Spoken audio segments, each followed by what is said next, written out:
교회에서 많이 쓰는 단어 중에 하나가 회개라는 단어를 많이 써요. 그러니까 회개를 잘하면 신앙이 좋은 겁니다, 사실은. 왜냐하면 늘 하나님께 나아갈 수 있기 때문이죠. 제가 회개란 말을 국어사전 한번 찾아봤어요. 얼마나 그 정의를 잘했는가를 찾아봤더니 재밌는 게 뭐냐면 한 줄로 끝나요. 회개가 뭐라고 썼냐면 잘못을 뉘우치고 고침. 이게 회개의 뜻이야. 간단해. 저는 좀 서운했어요. 왜냐하면 교회에서는 회개가 굉장히 중요한데 국어사전에서는 잘못을 뉘우치고 고침. 그래서 조금 더 좋은 국어사전을 봤어요. 국어사전, 국어 대사전을 찾아봤는데 똑같아. 잘못을 뉘우치고 고침. 이게 끝이야. 그러니까 제가 어떤 생각이 드냐면 세상에서는 회개에 별 관심이 없나 보다. 우리 교회에서는 회개가 중요한데 세상에서는 회개에 별로 관심이 없고 할 말도 별로 없나 보다 라고 생각했어요. 회개는요 사실은 굉장히 복잡한 문제입니다. 우리 신앙생활 할 때 회개는 굉장히 중요한 문제이기도 해요. 먼저 중요한 게 있는데 회개를 어디서 할 거냐는 거예요. 회개의 장소가 중요한데 오늘 본문에 1절에 나와 있어요. 한번 읽어볼게요. 읽어봅니다. 시작. 그때 세례 요한이 이르되 회개를 어디서 합니까? 유대 광야에서 세례 요한이 회개를 전파하는 거예요. 유대 광야에서 회개를 선포한 이유가 뭐겠습니까? 아니 회개를 선포하려면 사실은 사람들이 많은 곳으로 가야 돼요. 시장으로 가든지 그래야 사람들이 듣고 회개하지. 근데 세례 요한은 유대 광야에서 회개를 외쳤단 말이에요. 이것도 이유가 있을 거란 말입니다. 회개는 장소가 중요해요. 왜냐하면 회개는 뭐냐면 하나님 앞에 나를 낮추는 게 회개거든요. 내가 죄인이라고 인정하는 거니까. 그러니까 이게 환락의 도시에서 할 수 있는 게 아니에요. 이게 편안한 곳에서 할 수 있는 게 아니에요. 회개는 내가 불편해야 돼요. 회개는 유대 광야에서 해야 돼요. 실질적으로 세례 요한은 메뚜기를 먹고 석청을 먹고 약대 털옷을 입고 살았어요. 왜? 회개하는 것이 이거라는 걸 보이기 위해서 한 거예요. 일부러. 회개는 불편한 거예요. 요나서 볼까요? 요나서 3장 6절 말씀 보겠습니다. 요나서 3장 6절 시작. 그 일이 네 왕에게 들림에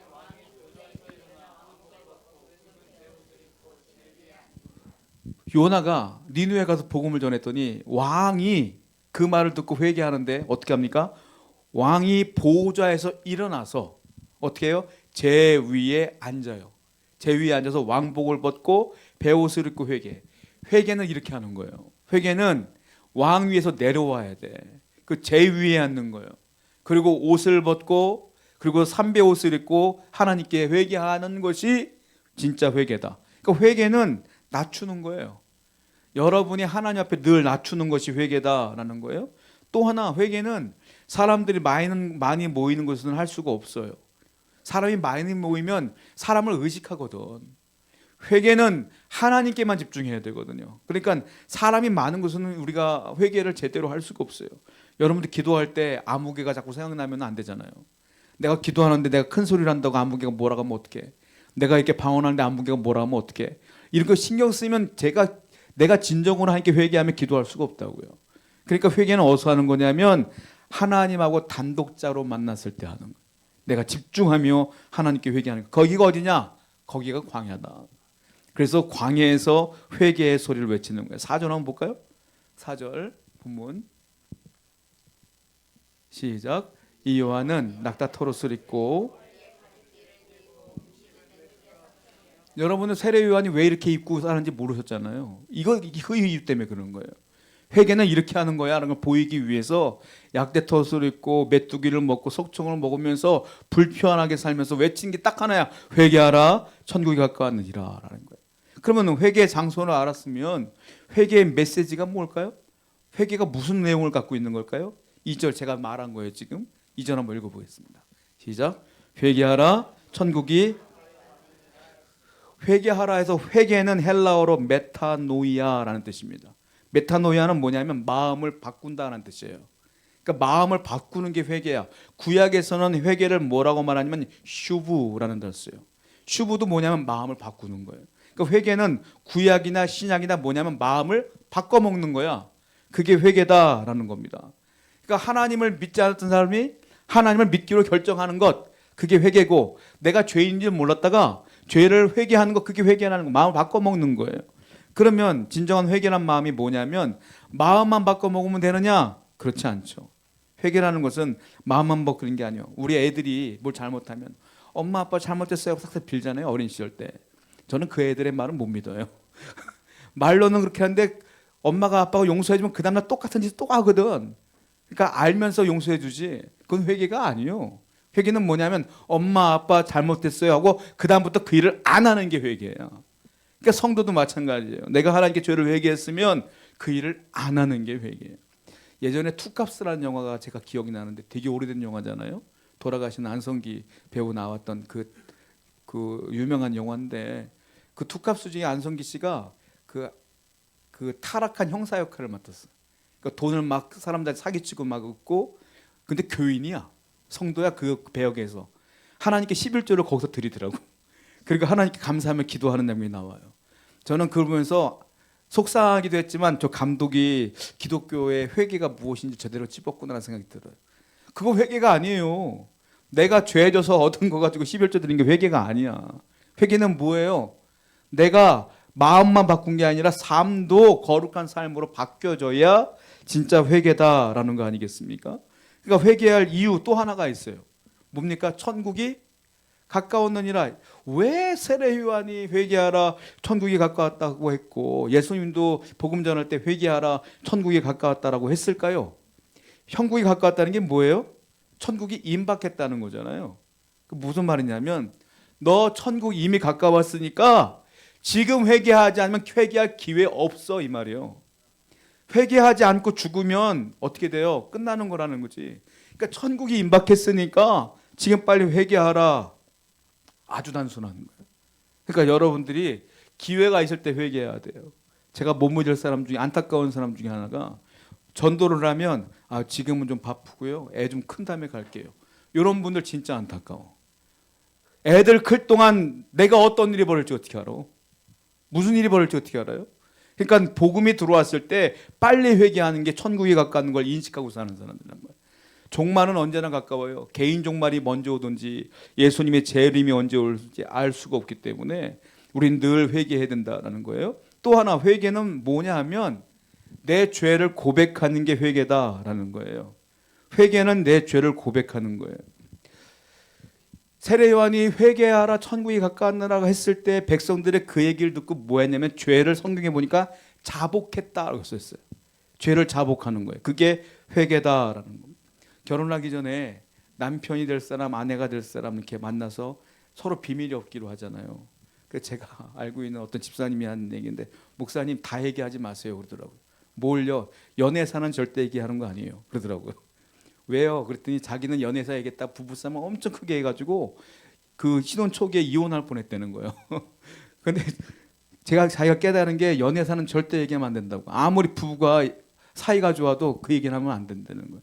저는 상관없어요. 제 아내가 첫 번째 여자예요. 내가 그러고 알았거든. 제 아내는 제가 첫 번째 남자는 모르겠지만 나는 첫 번째 여자거든. 사실은. 자, 아내한테도 얘기해도 아무리 신뢰가 있어도 문제가 생겨요. 그런데 하나님한테는 어떤 얘기를 해도 문제가 생기질 않아요. 오히려 하나님이 기뻐하셔요. 하나님은 내 죄를 다 털어놓기를 원한다. 우리나라에 대부흥운동이 벌어졌거든요. 1907년도에 벌어졌어요. 그게 어떻게 시작됐냐면 평양에 있는 장대현 교회에서 성령이 임하십니다. 그래서 그 평양서부터 대한민국까지 그 성령의 불길이 막 흘러내려왔어요. 우리나라 부흥이 1907년부터 시작된 거예요, 사실은. 근데 어떻게 부흥이 시작됐냐면 1907년도에 평양 장대현 교회에서 부흥의 가운데 누가 손을 듣고 죄를 자복하기 시작했어요. 죄를 자복하는데 어떤 죄가 있냐면 우리가 볼 때 그냥 뭐 이런 죄 저런 죄 얘기했지만 심각한 죄가 터져나오기 시작하는 거예요. 어떤 죄냐면 그 당시가 남의 돈 떼먹은 일, 이건 약과야. 전 누구의 돈을 떼먹었습니다. 회개했더니 누가 어떤 얘기냐면 나는 어떤 여자와 어떤 남자와 간음했습니다라고 회개하는 거예요. 또 어떤 사람은 전쟁통에 심각한 얘기했는데 자기 자녀를 버린 일까지 회개하기 시작해요. 자복하는 거예요. 근데 어떤 사람은 자기 자식을 배고파서 죽이고 전쟁통에 죽이고 여기서 예배드리고 있다는 얘기까지 다 선포하고 자복하는 거예요. 외국인 선교사가 그 회개 소리를 다 듣고 역사 그 교회사에 이런 글을 남겼어요. 뭐라고 했냐면 어떤 선교사가 마치 지옥에 온 것처럼 온갖 죄가 다 터져 나왔다 이렇게 표현하고 있어요. 지옥 같았다 그 순간이. 그 죄가 다 터져 나오니까 그 장대원께서 하나님의 성령이 임하셨고 부흥이 임했어요. 죄를 자복하고 회개할 때 하나님이 역사하시는 거거든요. 우리 죄를 용서하시는 거거든요. 그때 어떤 일이 벌어집니까? 회개했고 자복했더니 그 표시로 뭐합니까? 요한이 세례를 준 거예요. 자, 성경 볼게요. 6절입니다. 시작. 자기들의 죄를 자복하고 죄를 뭐 했어요? 자복했더니 그 다음에 세례를 줬다. 세례가 먼저가 아니라 죄의 자복이 먼저예요. 죄를 자복한 사람한테 이 사람은 회개한 사람이에요, 구원받은 사람이에요 라고 표시하는 게 세례야. 그러니까 세례를 함으로 내가 구원받는 게 아니라 구원받은 사람에게 표시로 주는 게 세례다. 그러니까 세례 줄 때 목사님한테 묻잖아요. 예수를 믿습니까? 라고 질문하잖아요. 그때 스스로 네 하죠. 그게 고백하는 거예요. 고백했으니까 표시로 주는 게 세례다라는 겁니다. 그러니까 세례는 졸업식 같은 거예요. 우리 아이들이 졸업을 할 때 졸업했다는 증거로 졸업식 하잖아요. 세례식이라는 게 그런 거야. 구원받았다는 것처럼 졸업식처럼 이렇게 세례식을 함으로 이 사람에게 구원받았다는 증표를 주는 거예요. 제가 청년사역 할 때 어떤 친구가 저한테 세례를 받으려고 온 친구가 있어요. 세례 받았냐 했더니 머뭇머뭇거려요. 세례 받았냐? 받은 것 같은데 받았대. 언제 받았냐? 군대에서 신앙 없을 때 초코파이를 막 줘갖고 그거 먹으려고 세례를 받은 적이 있대. 근데 지금 예수님을 제대로 믿고 그게 너무 속상해서 다시 받고 싶대. 안 된다. 세례 한 번 받으면 된 거다. 세례를 받는다고 해서 구원받는 건 아니고 세례는 한 번 받는 거야. 네가 실수한 거야 그건. 그러고 말았어요. 세례는 한 번 받는 거야. 그래서 그 친구는 좀 안타까웠지만 어쩔 수가 없는 거죠. 여러분 죄 사함을 받고 하나님의 백성 된 사람만이 그 표시로 세례를 받는 것이다. 이 세례 요한이 그래서 물로 세례를 준 거예요. 자, 말씀드린 것처럼 세례 요한은 물 세례를 줬어요. 또 하나의 세례가 있죠. 세례 요한이 그랬잖아요. 나는 물로 세례를 주지만 그분은 불로 준다. 불 세례가 있다는 거죠. 성경 볼게요. 11절 말씀이에요. 시작. 나는 너희로 회개하기 위하여 물로 세례를 베풀거니와 내 뒤에 오시는 이는 나는 그의 신을 들기도 감당하지 못하겠노라. 그는 성령과 불로, 예수님은 성령과 불로 세례를 준대. 그래서요 어떤 분들은 그렇게 얘기해요. 물 세례가 따로 있고 불 세례, 즉 성령의 세례가 따로 있다. 그러니까 물 세례를 받은 사람은 성령의 세례를 따로 받아야 된다 이렇게 가르치는 분들도 있는데 아니에요. 예수님이 세례 받을 때 어떻게 하죠? 세례를 딱 세례요한한테 받았더니 하늘에서 비둘기처럼 임했죠.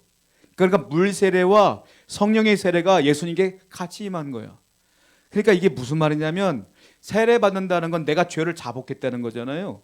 죄를 자복한다는 건 내 스스로 할 수가 없어. 여러분들이 스스로 사람들 앞에 하나님 앞에 죄를 자복할 수가 없어요. 죄를 깨닫게 하는 건 누구예요? 성령이에요. 그러니까 성령이 내 안에서 죄를 자복하게 하셨기 때문에 이미 내 안에 성령이 계시는 거라고.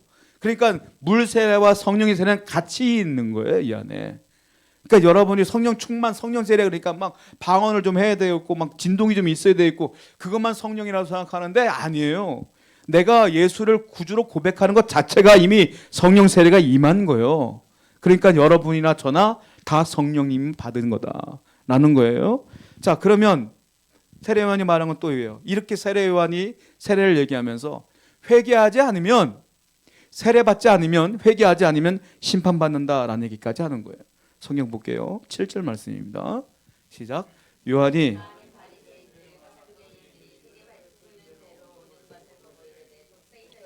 누가 너희를 가르쳐? 바리새인들과 사두개인들은 세례 받으려고 온 게 아니에요. 감시하려고 왔어요.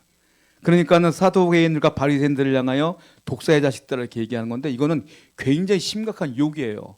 세례 요한은 아주 그냥 남성다움이 넘쳐나. 욕을 막 해, 욕을. 근데 바리새인들과 서기관들한테 욕한 게 이유가 뭐냐면 너희들 구원 못 받아, 심판받아, 끝, 이게 아니라 이렇게 얘기함으로 뭐라고 얘기하는 거냐면 기회가 있잖아. 지금이라도 회개해라는 뜻이에요. 하나님은 끊임없는 기회를 주시는 분이에요. 사두개인들과 바리새인들에게도 기회를 주시는 거예요. 보세요. 그 다음 절인데 8절 보세요. 시작. 회개에 합당한 열매. 욕한 다음에 그리고 회개에 합당한 열매를 맺어라. 너희들이 바리새인이랄지라도, 너희들이 사두개인이랄지라도, 너희들이 예수님 지금 한 예수님 시험하려고 왔다 할지라도 회개에 합당한 열매를 맺어라. 그럼 너희도 구원받는다 이 말이에요. 구원은 다 열려 있는 거예요. 이 말을 듣고 회개하는 사람에게는 구원이 임한다라는 거죠. 그러니까 세례 요한은 이 회개를 통하여 구원받는 모든 사람들이 구원받기를 원하는 마음으로 복음을 전한다. 또 보세요. 10절 말씀입니다. 읽어봐요. 시작. 이미 도끼가 나무 뿌리에 놓였으니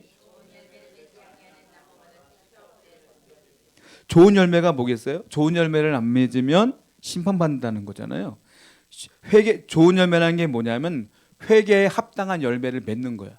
그러니까 회개하면 마음을 바꾸는 거랬잖아요. 그러니까 변화된 삶을 얘기해. 그러니까 내가 변화된 삶을 살지 않으면, 성도다운 삶을 살지 않으면 문제가 생긴다라는 거죠. 12절도 볼게요. 또 볼게요. 시작. 자기의 타작마당을 정하게 하사 알곡은 모아 곳간에 드리고, 회개했으면 알곡이 되라 이 말이에요. 성도 여러분, 우리는 하나님 믿는 사람으로서 이미 세례받았고 우리 안에 성령이 임하셨어요. 그러면 회개라는 것이 마음을 바꾸는 거라면 여러분들이 이번 일주일 동안 제가 어떻게 사는지 모르겠어요. 그러나 다시 시작되는 한 주간에는 하나님의 사람답게 살아가는 여러분 되기를 축원드립니다. 기도하겠습니다.